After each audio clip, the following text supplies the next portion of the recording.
It's today bring your own laptop. I did it. So thanks for having me here. I try the clicker again. My name's Philipp. I'm working for Splunk and happy to speak here at this conference. So the topic I want to present you today is save energy with Splunk, leverage process and energy data.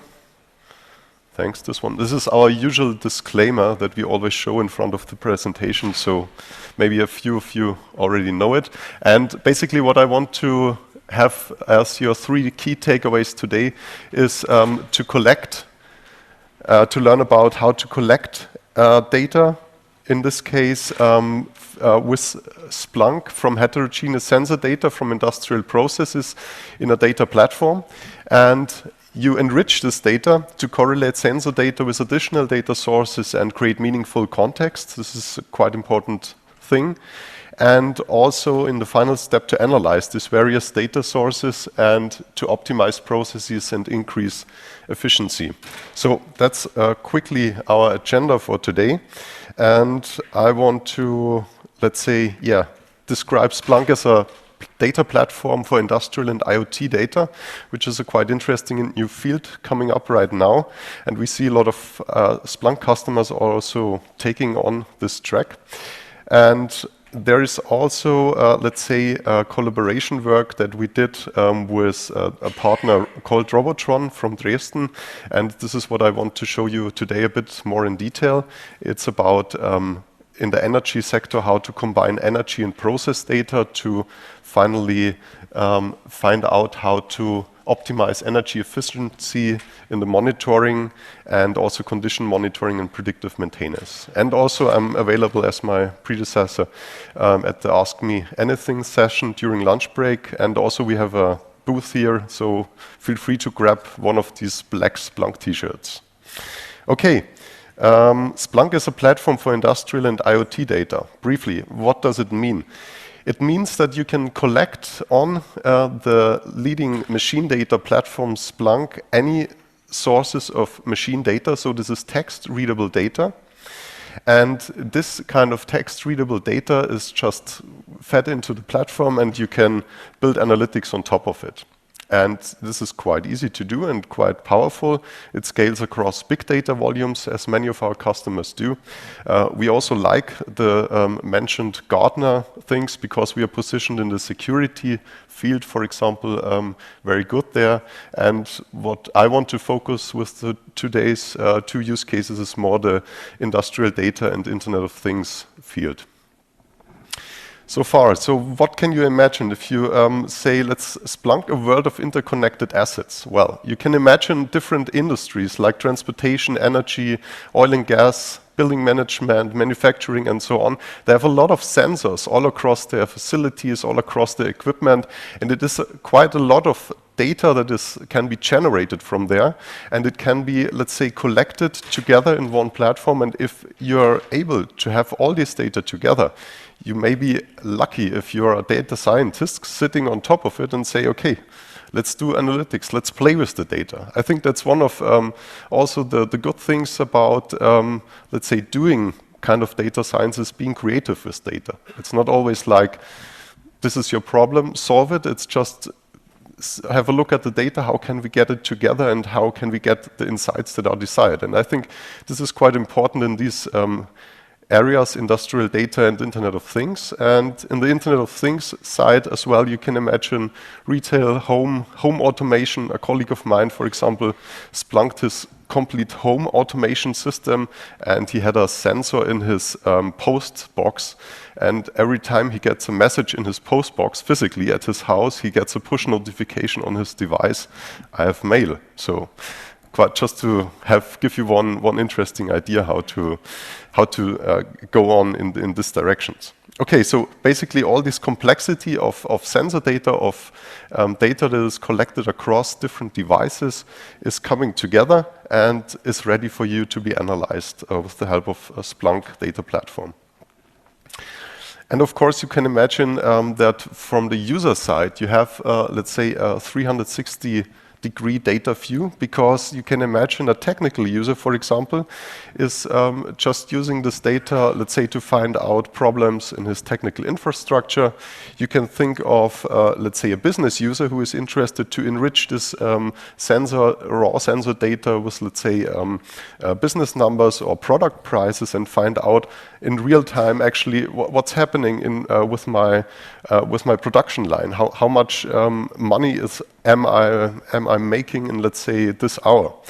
And of course, there are the data analysts that try to find out with algorithms, as mentioned before, to get insights from this data. And last but not least, of course, there are also, let's say, security people who are interested in who is using my assets, who is using all these devices that are out there. Do I have some data breaches, and so on? That's all what you can, let's say, reflect and build with Splunk. What I also want to share with you is, let's say, a typical workflow for analyzing sensor data. It is kind of similar to what Alex from Gartner mentioned before. It's about collect data in the field of Internet of Things and IoT. This is done by, let's say, raw sensor data or some middleware that process these data and forwards this to Splunk. And of course, you enrich this data, as I mentioned, with lookups. So you can look up, let's say, product information, also, let's say, user information into this raw sensor data and enrich this data.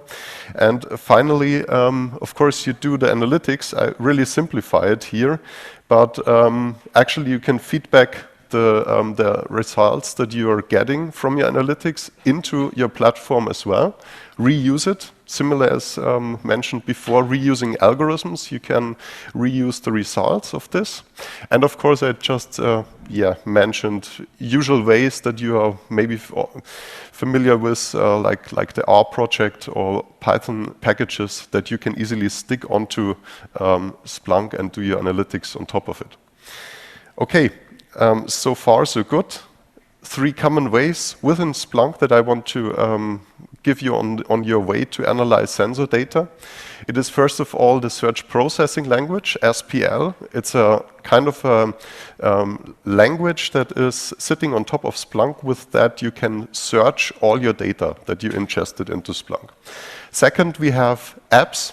So they are all for free in the Splunk App Store, and you can have, for example, an R app, analytics apps for different fields, for different use cases, and you simply use them and use that what the community already built. And if you're familiar, let's say, in the third way with scripting, if you have your own Python packages that do your analytics, your advanced modeling, whatever, you can simply attach them to this.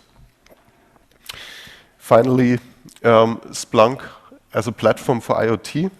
This briefly gives you a quick overview of what technologies we have for data connection and collection, data analytics, as I mentioned, and what we will see in the use cases that I present in a few minutes.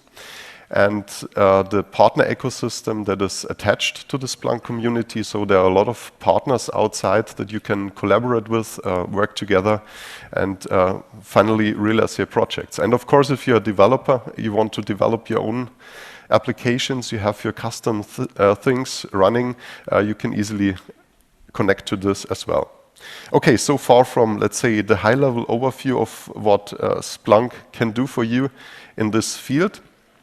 What I want to go into detail now are 2 use cases in the energy sector. And as I mentioned, we did this together with our collaboration partner, Robotron. Unfortunately, they can't be here with me on the stage, so I represent them as well. And they heavily use Splunk in the energy sector. So, for example, if you imagine you have a production line and you want to see what is the energy consumption of this production line, which is quite interesting for industrial companies to know. You can imagine that you can collect all the sensor data that is attached to it, and usually, in the usual world, the granularity of the collection of this data is quite coarse. So you have, let's say, 15 minutes or 10 minutes that you have one data point per sensor, per machine. And you can imagine this is not, let's say, really a fine-grained picture. And in this was actually the reason why Robotron took on Splunk and said, okay, let's try Splunk as a data platform for this. And now they are able to collect the data in really high volumes in even seconds granularity, which gives them a lot of more insights, a lot of finer granularity from the data side. And yeah, if you imagine you have this kind of production line and you want to optimize it. You want to find out which parts of this line are actually consuming a lot of energy, how efficient are they running, and so on. You can collect all the data from it. And of course, you have usual energy meters that you can measure the sum, let's say, of the energy consumption. That's quite easy. And you also have the process data that contains the information about the operational state of the equipment. So these are kind of two, let's say, two data sources. And if you bring these two together, you get insight and bridge finally the gap what the partner Robotron did here. And what this leads you to, you correlate these two data sources in a first step over time. And with this, you're able to find out how these two data sources play together. And what this means in detail, I will go on the next slides. So just to give you some perspective on the use cases that you are able to build on top of this. You have the transparency of the equipment on shop level floor, so you actually see what's happening on your shop level. And you discover process weaknesses, so you find out in which parts of your processes are weaknesses. You find out how they behave, actually. And then you can do a lot of things on top of it. As soon as you have this kind of visibility, you can see how condition-based monitoring and predictive maintenance work out for you. And, for example, you optimize your energy efficiency of your equipment and also the energy purchasing process. So if you're a big company consuming a lot of energy, it is also important for you to consume energy, let's say, at the best price. This is also what can give you a hint. And finally, of course, you save some money, you increase your efficiency, would be always the desired outcome. Okay, so first use case is energy efficiency monitoring and optimization. And just to briefly show you what visualization type also can directly fall out of this. You can see here on the in blue and yellow the process data, and in the raw data curve in the middle, the red curve is the energy data. So actually the red curve reflects the amount of energy that this specific machine produces, and the yellow and blue steps show you which process units are actually working. In this case, everything's fine, because you clearly see from the correlation that, let's say, in the blue and yellow parts, there's also a signal in the energy data, so this makes sense. But you can also imagine that this not always is the case. So if we see at a high level what's going on, you can, of course, aggregate this information in a high-level overview, which might be interesting for, let's say, a technical guy monitoring his machines, and he can actually see in real time what's the energy efficiency of parts of my machines or of bigger aggregations of my machines. And then he can do a drill down actually in these machines and, for example, take a look at this one. And if we compare this picture to the picture before, we can clearly see that there is, for example, in the right part, in the center, energy consumed, but no information about the process. So what's happening there? There is no information from the machine in which process state it is, but it consumes energy. This is what you easily can see from, let's say, a visual analytics approach here. And also, you can find out, is there maybe an anomaly if, let's say, a second process step is added to it. You can see a first slight peak then, but it drops off again. So you can analyze your data really on a fine level with this and correlate different data sources, in this case process data and energy data together.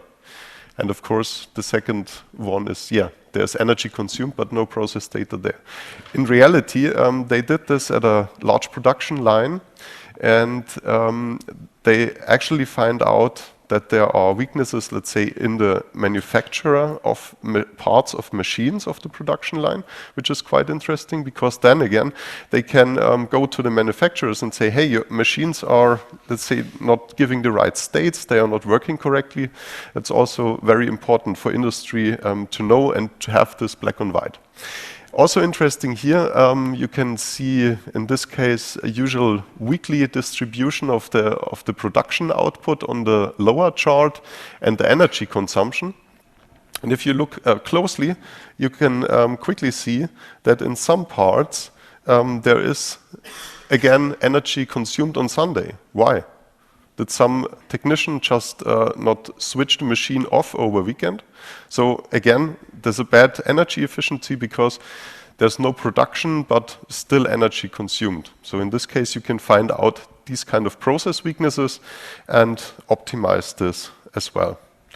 Finally, yeah, to sum up, in this specific case, they had, let's say, 25% per facility in energy savings that they could optimize production lines with this.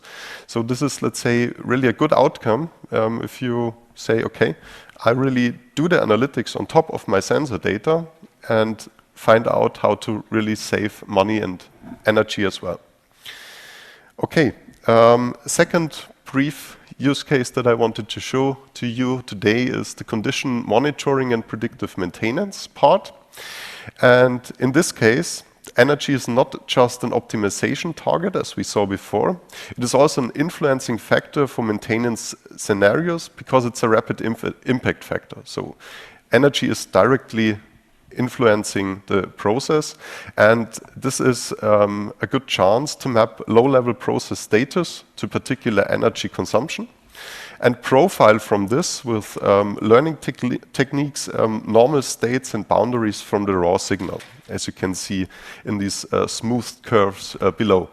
How did they come there? Let's say if you have energy process that is running, let's say, very regularly. If you have automation, high grade of automation in your production lines, many processes are really, let's say, occurring in the same patterns, and you can use this to find out, in this case, let's say, smoothed and clustered signal parts that you can use for dynamic thresholding and actually to find out in which parts of this time you have, let's say, some crossings. Yeah.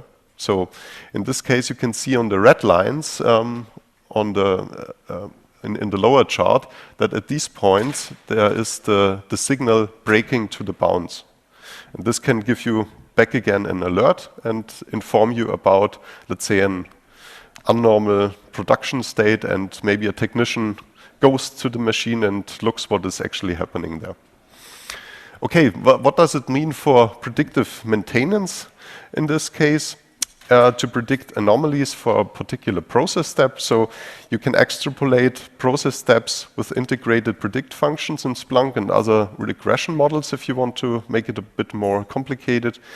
And in this case, what they did, they predict process steps in which an error might happen. So this is interesting to know because we then can say, okay, in 10 cycles, there might be an error in your machine. This is what is one approach to predictive maintenance. And also, if you visualize it the other way around, you can see in this heat map, let's say, in a recommended time span in which an error might happen. So this again gives you a good overview of what can come out from this analysis. Basically, this was, in a nutshell, let's say, 2 use cases that we did together with partner Robotron on top of Splunk on this data platform. And finally, I want to give you, let's say, a final picture, an outlook of an architecture, how they built this and set on top. So briefly explained again, in the lower parts you have raw sensor data that you collect in this case with a own-built switching server for the process signals.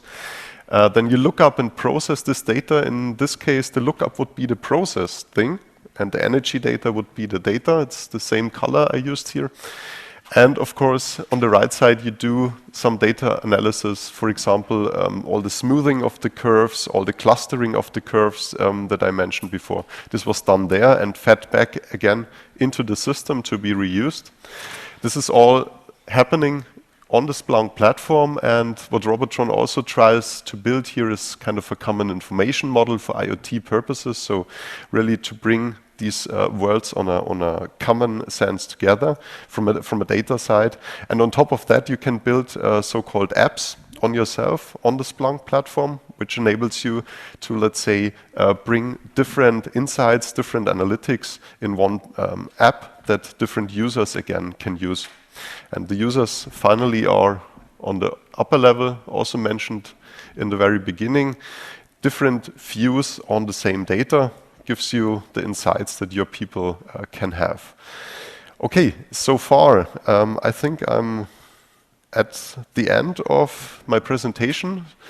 I hope you get some insights into what can be done, let's say, on the Splunk platform. And you all, as data natives, I assume, maybe get some hints maybe to try it out. You can download Splunk for free and test it, try it in your projects. And of course, we have a Splunk booth here, so feel free to grab a t-shirt. It's in the space there in the back. And of course, I'm also available in the Ask Me Anything during lunch break. So I'm still here all the days at the conference. Feel free to just head out for me, get in touch with me. And yeah, thank you for having me here.